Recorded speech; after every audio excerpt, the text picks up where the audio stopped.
আসসালামু আলাইকুম। সম্মানিত দর্শক শ্রোতা ভাইয়েরা, আশা করছি সকলেই ভালো আছেন। আপনাদের সকলের প্রতি শুভেচ্ছা বিনিময় জানিয়ে শুরু করছি আজকের নতুন ভিডিও। ইতিমধ্যে ভিডিওর স্ক্রিনে আমার হাতের মধ্যে যে মাছের পোনাগুলি লক্ষ্য করতে পারছেন, এগুলি হচ্ছে তেলাপিয়া মাছের নতুন পোনা, এই বছরের ফার্স্ট গ্রেডের পোনা এগুলি।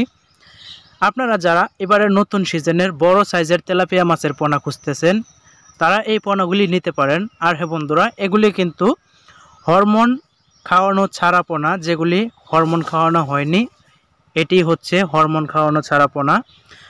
আপনারা যারা বলে থাকেন যে অনেকেই প্রতিবেদন দিয়ে থাকে যে টাইগার অথবা হাইব্রিড তেলাপিয়া মাছের পোনা, মূলত হাইব্রিড এবং টাইগার কোনো জাতের তেলাপিয়া মাছ হয় না, একমাত্র মনোসেক্স তেলাপিয়া মাছ ছাড়া। মনোসেক্স তেলাপিয়া মাছ 28 দিন হরমোন খাওয়ানো কমপ্লিট করা হলে ওইটাকে বলা হয় মনোসেক্স তেলাপিয়া মাছ, যার ফলে পুকুরে বাচ্চা দেয় না।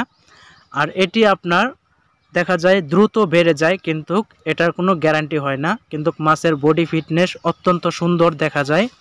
এর ফলে অনেক অসাধু ব্যবসায়ী আছে যারা টাইগার অথবা হাইব্রিড মনোসেক্স তেলাপিয়া নাম করে আপনাদেরকে বিক্রয় করে। তো আপনারা চাইলে এই মাছগুলি কিন্তু নিতে পারেন। এই মাছগুলি 6 মাসে বাজারজাত করা যায়। যদি আপনি এখন যে সাইজ আছে এই মাছের, এখন থেকে যদি আপনি পুকুরে রাখেন, তাহলে 6 মাস পরে এই মাছের ওজন আসবে 3-4 কেজি আসবে। তো আপনারা চাষ করতে পারেন। 6 মাসে এই মাছগুলি বাচ্চা দেয় না। মূলত 6 মাস পরে এগুলি কোনো গ্যারান্টি থাকে না, এবং কি কোনোটা বাচ্চা একেবারে দেয় না। কারণ যদি খাবারের পরিমাণ বেশি পায়, যদি আপনি এই মাছগুলিকে খাবার খাইয়ে চবরি বানাতে পারেন পেটের ভিতরে, তাহলে এই মাছগুলি ডিম দেওয়ার সম্ভাবনা কম থাকে। তো আপনারা চাইলে আপনাদের ভালো মনে হলে এই মাছগুলি অর্ডার করতে পারেন। ধন্যবাদ সকলকে ভিডিওটি দেখার জন্য। আসসালামু আলাইকুম।